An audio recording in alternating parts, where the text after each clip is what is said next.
Everyone, ಎಲ್ಲರೂ ಹೇಗಿದ್ದೀರಾ? ಎಲ್ಲರೂ ಚೆನ್ನಾಗಿದ್ದೀರಾ ಅಂತ ಅನ್ಕೋತೀನಿ. ನಾನು ಕೂಡ ತುಂಬಾ ಚೆನ್ನಾಗಿದ್ದೀನಿ. ಯಾರಾದರೂ ಫಸ್ಟ್ ಟೈಮ್ ನನ್ನ ವೀಡಿಯೋನ ನೋಡ್ತಾ ಇದ್ದರೆ ಪ್ಲೀಸ್ ಸಬ್ಸ್ಕ್ರೈಬ್ ಮಾಡ್ಕೊಂಡು ನೋಡಿ. ಇದು ಬಂದು ಲಾಸ್ಟ್ ಫ್ರೈಡೇ ಲಾಗ್ ಆಗಿರುತ್ತೆ.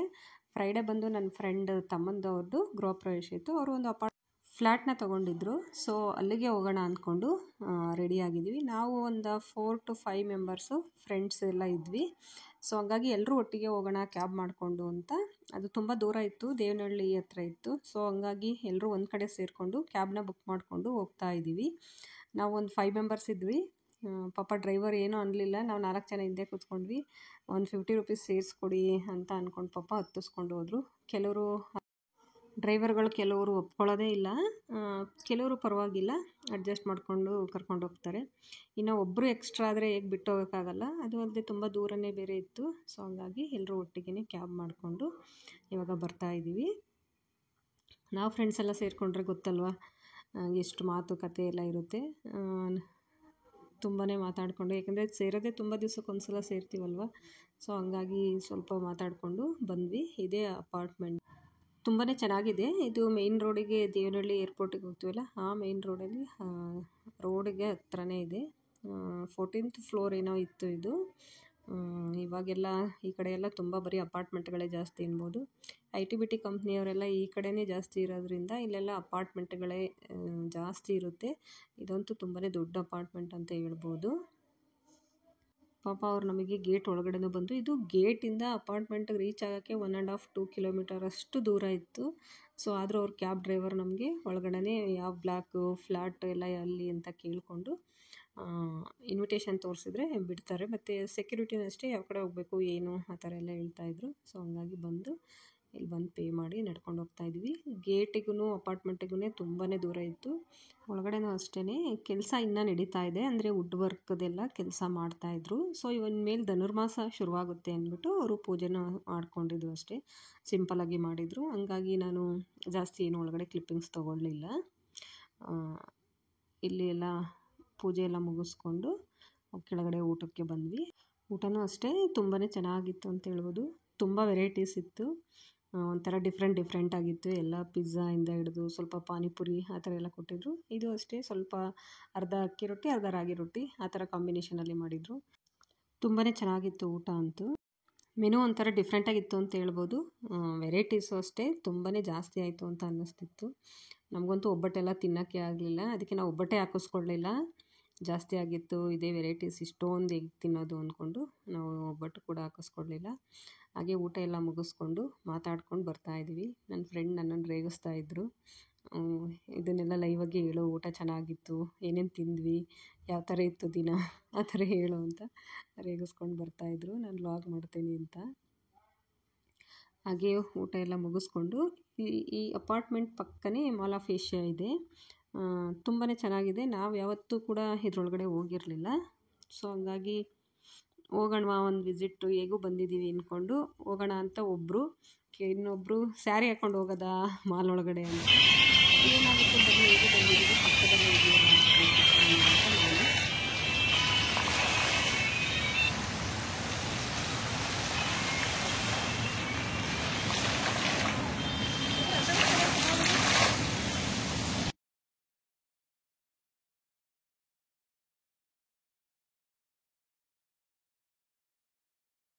ನಾವು ಆಲ್ಮೋಸ್ಟ್ ಹತ್ರ ಇದೆ ಅಂದ್ಬಿಟ್ಟು ಒರಾಯನ್ ಮಾಲು ಮತ್ತು ಮಂತ್ರಿ ಮಾಲು ಅಷ್ಟೇ ನೋಡ್ತಿದ್ದು. ಇವಾಗ ಡಿಸೆಂಬರ್ ಬೇರೆ ಆಗಿರೋದ್ರಿಂದ ಕ್ರಿಸ್ಮಸ್ಸು ಮತ್ತು ನ್ಯೂ ಇಯರ್ ಎಲ್ಲ ಹತ್ರ ಬರ್ತಾ ಇದೆಯಲ್ಲ. ಸೊ ಹಂಗಾಗಿ ಕ್ರಿಸ್ಮಸ್ ಟ್ರೀ ಆಗಲಿ ಮತ್ತು ಡೆಕೋರೇಷನ್ ಎಲ್ಲ ತುಂಬಾ ಚೆನ್ನಾಗಿ ಮಾಡ್ತಾಯಿದ್ರು. ಇದು ಹೊರಗಡೆ ತುಂಬ ಸ್ಪೇಷಿಯಸ್ ಆಗಿರೋದ್ರಿಂದ ಅಲ್ಲೇ ಚಿಕ್ಕ ಚಿಕ್ಕ ಅಂಟುಗಳನ್ನು ಮಾಡಿ ಅದರೊಳಗಡೆ ಅಂಗಡಿಗಳ ಥರ ಆ ಥರ ಒಂಥರ ಚೆನ್ನಾಗಿದೆ.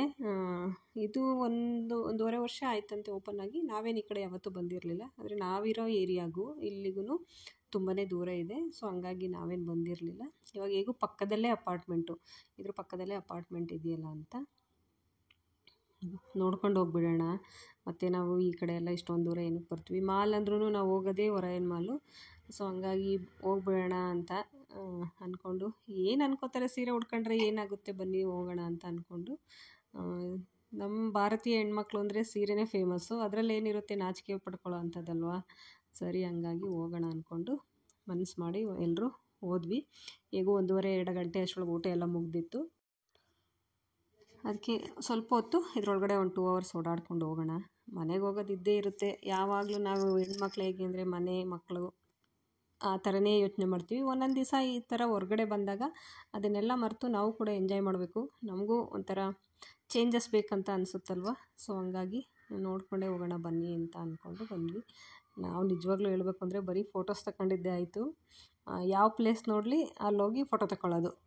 ಅಲ್ಲಿರೋ ಸೆಕ್ಯೂರಿಟಿಗಳೇ ಆಗಲಿ, ಅಲ್ಲಿ ಯಾರು ಹೋಗಲಿ ಬರಲಿ ಅವರಿಗೆಲ್ಲ ಕ್ಯಾಮ್ರಾ ಕೊಡೋದು, ಫೋಟೋ ತೆಗೀರಿ ಅನ್ನೋದು. ಬರೀ ಇದನ್ನೇ ಮಾಡಿದ್ವಿ. ನಿಜವಾಗ್ಲೂ ಅವತ್ತು ಅದು ಎಷ್ಟು ಫೋಟೋ ತಗೊಂಡ್ವಿ ಅಂತ ಗೊತ್ತಿಲ್ಲ. ಯಾರು ಸಿಕ್ಕರೂ ಅವ್ರನ್ನ ಕರೆದ್ಬಿಟ್ಟು ಮೊಬೈಲ್ ಕೊಡೋದು, ಫೋಟೋ ತಗೊಳ್ಳೋದು, ಇದೇ ಮಾಡ್ತಾಯಿದ್ವಿ. ಹೊರಗಡೆ ಒಂದಷ್ಟು ಮತ್ತು ಒಳಗಡೆ ಒಂದಷ್ಟು ಇದೇ ರೀತಿ ಫೋಟೋ ತಕ್ಕೋತಾ ಇದ್ವಿ. ಅಂದರೆ ಇದೊಂಥರ ಡಿಫ್ರೆಂಟಾಗಿದೆ. ಈ ಥರ ಚಿಕ್ಕ ಚಿಕ್ಕ ಅಂಟುಗಳ ಮಾಡಿ ಅದರೊಳಗಡೆ ಅಂಗಡಿಗಳ ಥರ ಮತ್ತು ಈ ಥರ ಚೇರ್ಗಳೆಲ್ಲ ಇಟ್ಟಿದ್ರು. ಅಲ್ಲೋಗಿ ಕೂಡ ಕೂತ್ಕೊಂಡು ಫೋಟೋನ ತೊಗೋಬೋದಿತ್ತು. ಆ ಥರ ಕೂಡ ತುಂಬ ಜನ ಮಾಡ್ತಾಯಿದ್ರು. ನಾವು ಬಂದಿದ್ದು ಫ್ರೈಡೇ ಆಗಿರೋದ್ರಿಂದ ಅಷ್ಟೊಂದು ಕ್ರೌಡ್ ಇರಲಿಲ್ಲ. ವೀಕೆಂಡ್ ಅಂದರೆ ಮಾಲ್ಗಳೆಲ್ಲ ಸ್ವಲ್ಪ ಕ್ರೌಡ್ ಇರುತ್ತೆ. ಫ್ರೈಡೇ ಅದು ನಾವು ಮಧ್ಯಾಹ್ನ ಟೈಮ್ ಒಂದು 2 o'clock ಏನೋ ಬಂದಿದ್ವಿ. ಸೊ ಹಂಗಾಗಿ ಏನು ಜನನೇ ಇರಲಿಲ್ಲ. ನಾವೇ ಅದರಲ್ಲೂ ನಾವು ಸೀರೆ ಉಟ್ಕೊಂಡು ಹೋಗಿದ್ವಿ ಅಂತ ಎಲ್ಲರೂ ನಮ್ಮನ್ನೇ ನೋಡ್ತಾಯಿದ್ರು. ಏನಪ್ಪ ಇವರು ಈ ರೀತಿ ಬಂದಿದ್ದಾರೆ ಅನ್ನೋ ಥರ. ಇದರೊಳಗಡೆಯೂ ಅಷ್ಟೇ ಲೈಟಿಂಗ್ಸ್ ಅಂತೂ ತುಂಬಾ ಚೆನ್ನಾಗಿದೆ. ಅಂದರೆ ನೈಟ್ ಟೈಮ್ ಹೋಗಬೇಕು, ಆವಾಗ ಗೊತ್ತಾಗುತ್ತೆ ಇದರೊಳಗಡೆ ಲೈಟಿಂಗ್ಸ್ ಎಲ್ಲ. ನಾವು ಡೇ ಹೋಗಿದ್ವಲ್ಲ, ಲೈಟಿಂಗ್ಸ್ ಎಫೆಕ್ಟ್ ಎಲ್ಲ ಅಷ್ಟೊಂದು ಗೊತ್ತಾಗಲ್ಲ. ಅಂದರೆ ತುಂಬಾ ಚೆನ್ನಾಗಿದೆ ಲೈಟಿಂಗ್ಸು. ಮತ್ತು ತುಂಬಾ ದೊಡ್ಡದಿದೆ, ಒಂಥರ ಡಿಫ್ರೆಂಟಾಗಿದೆ. ಈ ಒರಾಯನ್ ಮಾಲು ಅವೆಲ್ಲ ಒಂಥರ ತುಂಬ ವರ್ಷದಿಂದ ನೋಡಿ ಇದೆ. ಇದು ಇತ್ತೀಚೆಗೆ ಓಪನ್ ಆಗಿರೋದಲ್ವ, ಸಖತ್ ಮಾಡ್ರನ್ ಆಗಿದೆ. ಲೈಟಿಂಗ್ಸು ಅಷ್ಟೇ ಡಿಫ್ರೆಂಟ್ ಲೈಟಿಂಗ್ಸು ಪ್ರತಿಯೊಂದು ಕಡೆನೂ ಅಷ್ಟೇ ಸಖತ್ತಾಗಿದೆ ಅಂತ ಹೇಳ್ಬೋದು. ಮತ್ತು ತುಂಬ ದೊಡ್ಡದು ಕೂಡ ಇದೆ. ತುಂಬಾ ದೊಡ್ಡ ಮಾಲ್, ಬೆಂಗಳೂರಿಗೆ ಮೋಸ್ಟ್ಲಿ ದೊಡ್ಡ ಮಾಲೇ ಇರ್ಬೋದೇನು. ಅಂದರೆ ನಾನು ಎಲ್ಲ ಮಾಲ್ಗಳು ನೋಡಿಲ್ಲ, ನಾನು ನೋಡಿರೋದ್ರಲ್ಲಿ ಇದು ಸ್ವಲ್ಪ ದೊಡ್ಡದಿದೆ ಅಂತ ನನಗನ್ನಿಸ್ತು.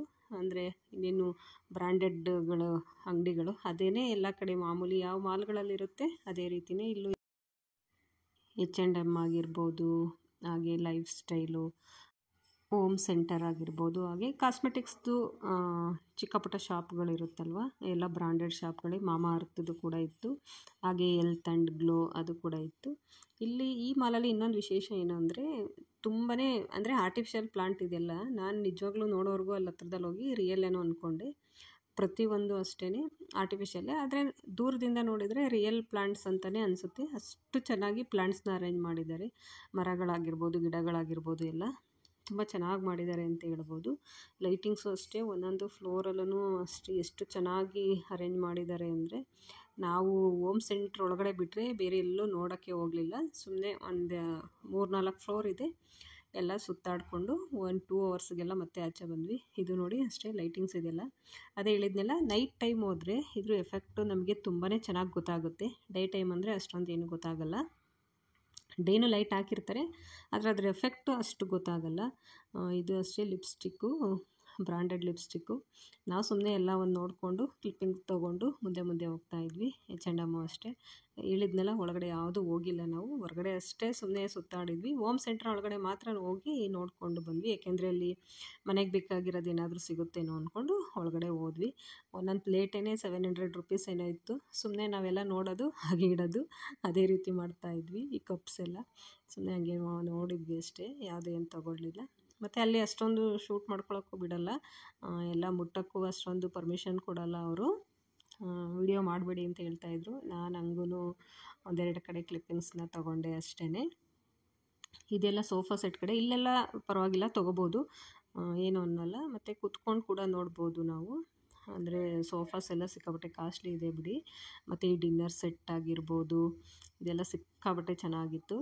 ಹಾಗೆ ಡೈನಿಂಗ್ ಟೇಬಲ್ಗೆ ಅರೇಂಜ್ ಮಾಡೋದಕ್ಕೆ ಅಂತಲೇ ಈ ಥರ ಗ್ಲಾಸಸ್ಸು, ಜಗ್ಗು ಇದೆಲ್ಲ ಇತ್ತು. ಇದು ಅಷ್ಟೇ ತುಂಬಾ ಚೆನ್ನಾಗಿತ್ತು. ಈ ಟ್ರೇನೂ ಅಷ್ಟೇ ಸಿಕ್ಕಾಪಟ್ಟೆ ಚೆನ್ನಾಗಿತ್ತು ಅಂತ ಹೇಳ್ಬೋದು. ಈ ಗ್ಲಾಸ್ ಐಟಮ್ ಎಲ್ಲ ಸುಮ್ಮನೆ ಇದನ್ನೆಲ್ಲ ನೋಡಿಕೊಂಡು, ಡೈನಿಂಗ್ ಟೇಬಲ್ಗಳು ಅಷ್ಟೇ ಚೆನ್ನಾಗಿತ್ತು, ಸಖತ್ತಾಗಿತ್ತು.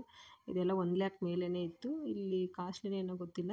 ಹೋಮ್ ಸೆಂಟ್ರಿಗೆ ಮಾತ್ರ ಒಳಗಡೆ ಹೋಗಿ ಪ್ರತಿಯೊಂದು ನೋಡ್ಕೊಂಡು ಬಂದಿದ್ದು, ಬೇರೆ ಎಲ್ಲ ಅಷ್ಟೊಂದೇನು ನೋಡಲಿಲ್ಲ.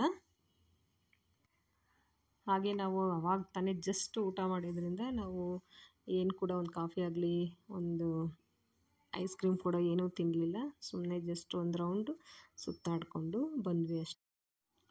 ಹಾಗೆ ಈ ವಿಡಿಯೋ ಇಷ್ಟ ಆಗಿದೆ ಚಾನಲ್